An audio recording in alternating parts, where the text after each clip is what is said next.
primeiramente, bom dia. Obrigado, Gustavo, pelo convite, doutor Sérgio. É um prazer dividir a mesa com o senhor. Conselheira Poliana, né? Então ainda está na quarentena, então a gente pode chamar ainda de conselheira, né? E a Ana, aliás, é uma honra muito grande dividir a mesa com a Ana. A Ana foi estagiária no nosso escritório, então assim, ter a chance de, depois de algum tempo, você dividir um painel com alguém que você, enfim, viu começando na profissão é muito bacana, muito legal mesmo. Então, e obrigado por facilitar a minha vida, porque você já passou pelos pontos mais complicados aqui. Bom, a ideia que eu trago hoje aqui é um pouco mais... você quer que eu passe? Trazer, dividir mais a experiência na prática do que tratar do mérito jurídico propriamente dito. Porque, enfim, se a gente for falar o que torna um caso complexo ou não, obviamente é o mérito. E quando você vai falar de mérito, você tem aí uma paleta de cores.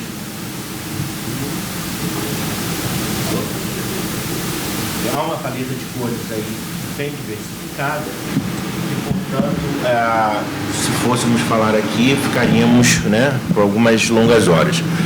Então, há 3 aspectos que são relevantes quando você está tratando com uma operação que há um elemento de complexidade antitrust: mérito, procedimento e cronograma.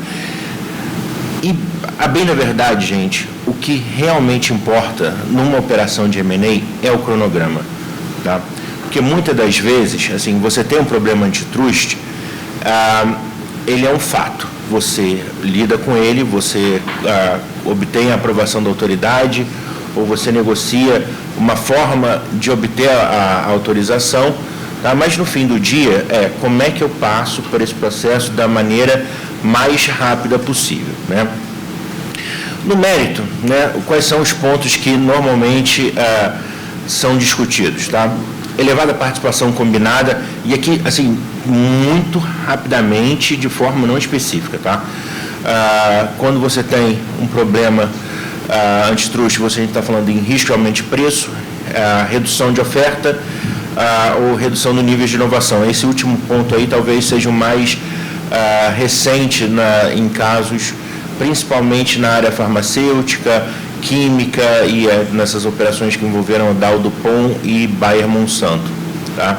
Você tem também o reforço de relação vertical, cujo problema, assim, principal é o fechamento de mercado e o risco de poder coordenado, que é o aumento da possibilidade de comportamento colusivo.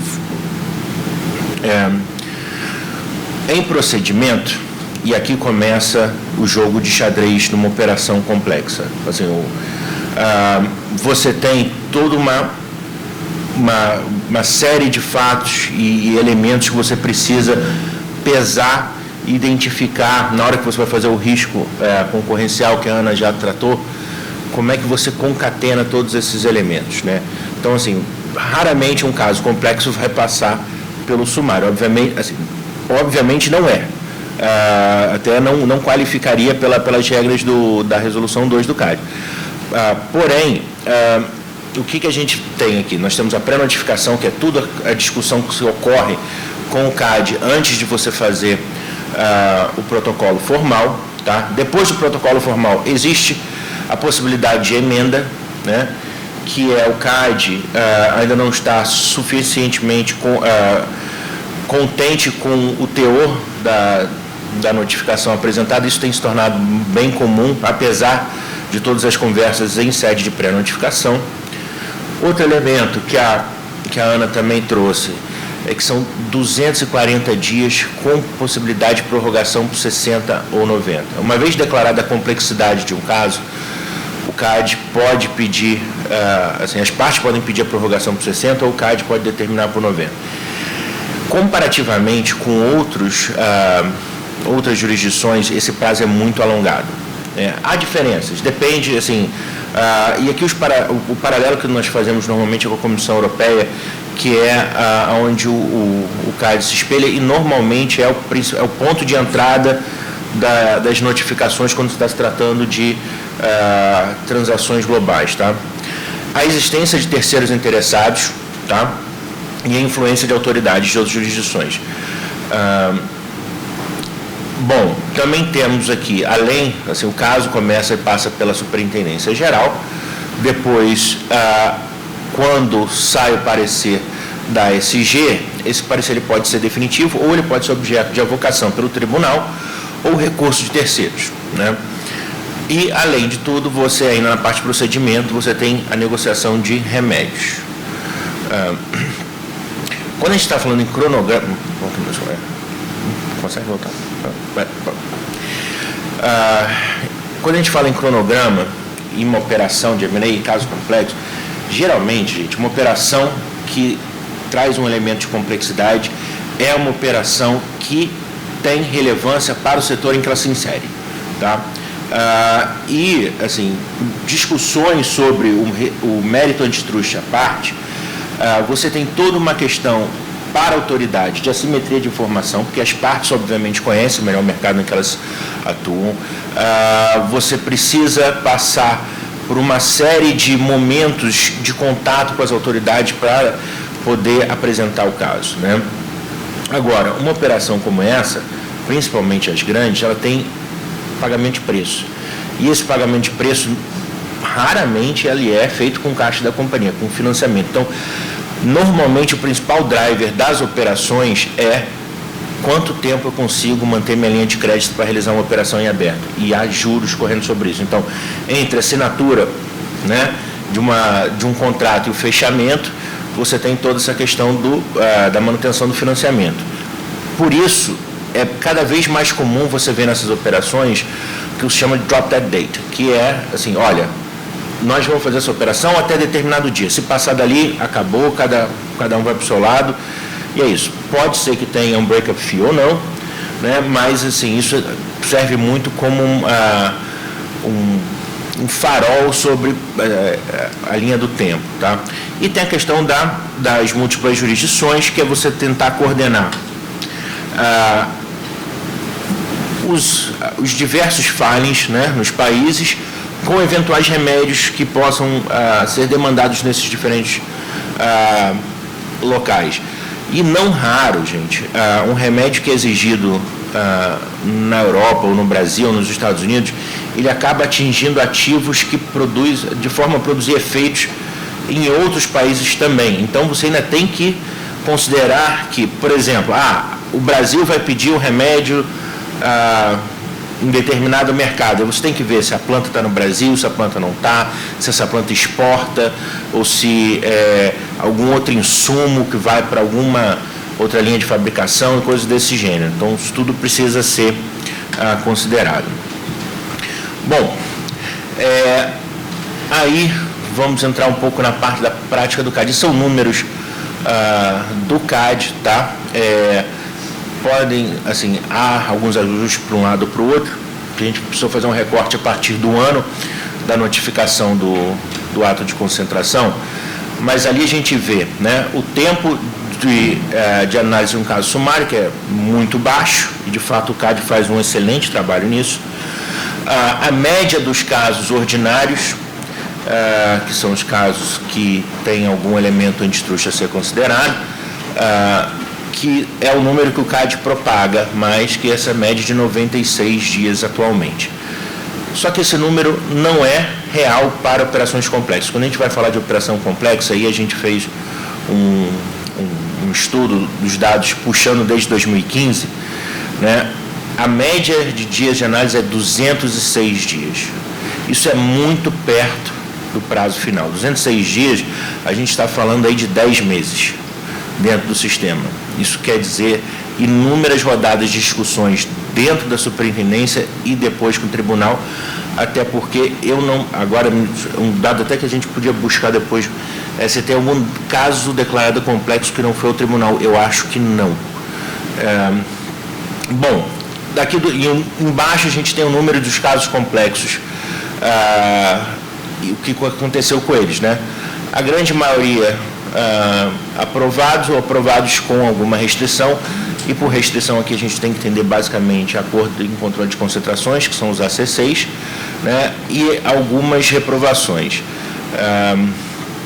Aconteceram 3 em 2016, uma em 2017, Nenhuma recentemente, não sei agora como é que vai ficar a Disney Fox com a questão do não cumprimento do remédio.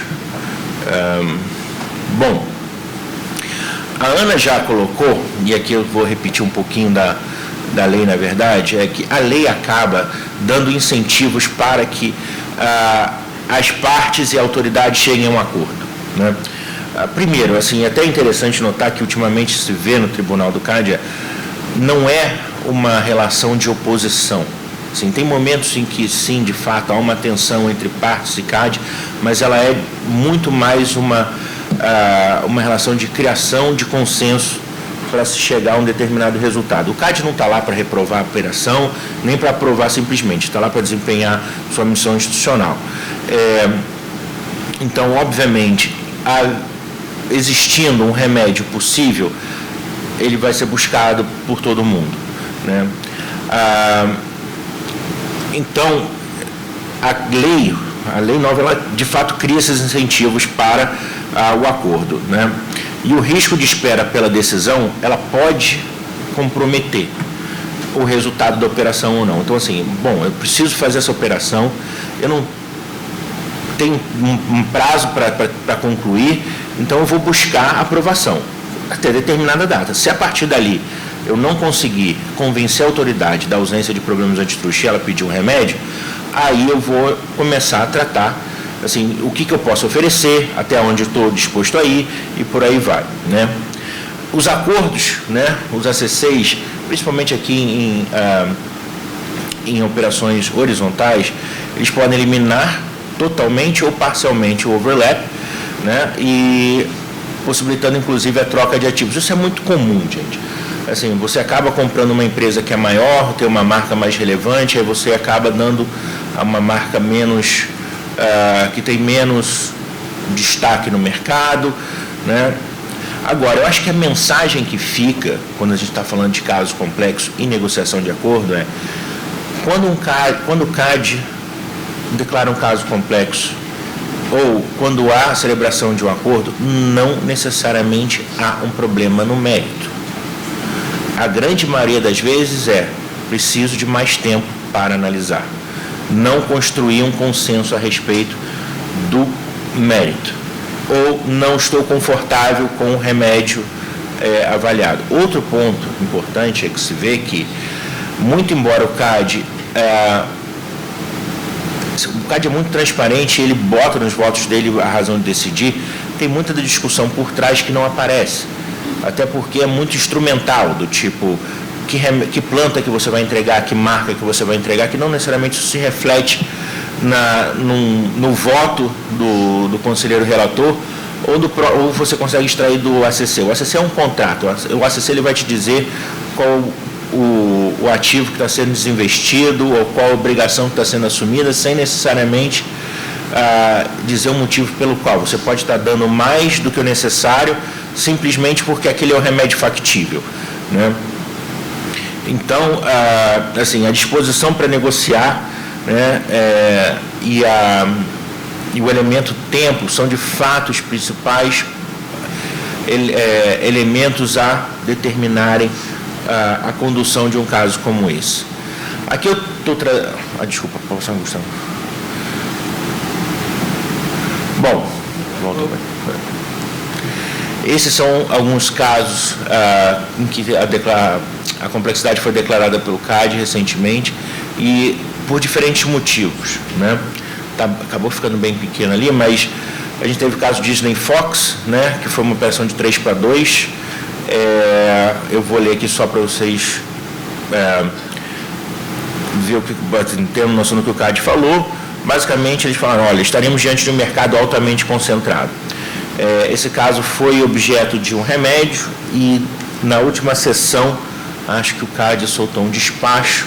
Eu ainda não vi o teor, porque eu saí do meio da sessão na hora, mas parece que não conseguiram cumprir o remédio. O caso da Ultragás e Liquigás foi um caso que acabou sendo rejeitado, porque, de fato, as partes chegaram a negociar um acordo, mas não se chegou a termos assim, do que seria aceitável ou não. Porque, no fim do dia, o CAD pode pedir um remédio e a minha empresa que está comprando fala, olha, isso não faz sentido, eu não vou comprar eu não vou pagar o valor total da operação para levar 1/3 dos ativos ou determinado ativo que seja muito importante para a atividade comercial. Então, assim, pode ser que o remédio proposto não seja, assim, ela vai criar um corte tão grande no objeto da aquisição que não seja interessante, que algo muito que, assim, ficou muito pronunciado nesse caso da Ultragaz com a Liquigás, tá? No caso XP Itaú, foi um caso bem interessante, que aí os remédios foram todos comportamentais, simplesmente para se evitar uma possível discriminação entre plataformas concorrentes da XP, tá? E o remédio comportamental, ele não é a preferência do CAD. Então, assim, havendo a possibilidade de se vender algo estrutural, uma planta, um negócio como um todo, o CAD tem essa preferência e qualquer autoridade no mundo vai preferir. De fato, ele é mais efetivo e tem um custo de monitoramento bem reduzido. Enquanto que as obrigações, né, comportamentais, elas duram mais tempo, ou seja, o CAD vai precisar monitorar o cumprimento de um ACC por 5, 10 anos, às vezes. Não sei se tem algum caso com mais de 10 anos. A detecção não é simples e há todo um custo, né, de você ter trustees de monitoramento, reportes regulares ao CAD. Nenhuma autoridade ela vai buscar um remédio comportamental de largada, muito embora seja a preferência de toda a empresa. Mas o CAD, sim, de fato, recentemente mudou um pouco da sua orientação, tendo buscado cada vez mais atender a necessidade de se aprovar operações, ainda que sujeita a remédios desse feitio. Né? Tem o XP Itaú, o caso da Petroquímica Swap também foi por aí. Então, assim, isso é uma mudança de paradigma. Né? O caso de Tigre também seguiu essa linha, só que aqui não teve acordo, foi rejeitado de fato. Bom, e aqui eu trago algumas possibilidades de negociação de acordo nesses casos complexos. Aqui, assim, trago dois assuntos que são recentes e falo com algum conhecimento que, enfim, tive a chance de trabalhar neles e que desenham um pouco disso. Por exemplo, nesse caso de GSK Pfizer, as empresas tinham um cronograma agressivo para fechamento da operação, existia a necessidade de fazer uma concatenação no mundo todo com relação a determinados ativos, tá? E elas sabiam onde é que estariam os principais desafios. Então, aqui, quando foi feita a notificação ao CAD, ela já foi feita com uma proposta de remédio anexa, que não, assim, as partes não queriam sequer discutir com o CAD se seria um problema ou não. Não me importa, eu já sei que tem, não me interessa discutir se eu poderia manter ou não determinado ativo, eu vou simplesmente para solução rápida, cirúrgica e sem problema. Né? O outro caso de Lind Praxair também foi uma operação em que as partes já largaram com uma proposta de remédio. O problema ali era, não sabia qual, exatamente, qual a extensão. Então, precisou ainda passar por uma determinada análise do CAD para saber exatamente o conjunto de ativos que precisavam ser desinvestidos, porque, obviamente, você quer desinvestir o menos possível.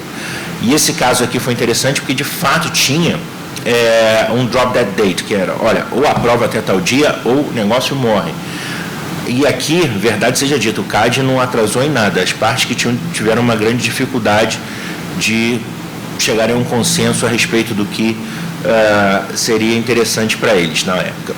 Então, você tem algumas modalidades. Você tem um acordo fixed first, que é você já chegar com a identificação do comprador antes de uma decisão do tribunal. Você tem o upfront buyer, em que a autoridade ela condiciona o fechamento da operação a, pelo menos, a assinatura de um acordo vinculativo para venda do ativo identificado como problemático. E você tem também os remédios pós-consumação, em que, bastando a assinatura do ACC, você pode fechar a operação, ficando obrigado aí a cumprir os termos mais adiante. Um outro elemento que, de fato, vou passar bem rápido aqui, mas esse já é o último slide, vou trazer correndo. Terceiros interessados no Brasil têm um poder processual que difere de outras jurisdições. Aqui, o terceiro interessado tem a capacidade de recorrer e o recurso tem efeito suspensivo, né? O crivo para ser admitido como terceiro interessado, ele é relativamente baixo e tem que ser baixo, né? Porque a autoridade ela precisa de fato se respaldar para tomar decisões e ninguém melhor do que o próprio mercado para trazer informações. Contudo, diferentemente de outros lugares, a autoridade aqui ela é muito permeável e o processo permite que esses terceiros, de fato, atrapalhem o andamento do processo.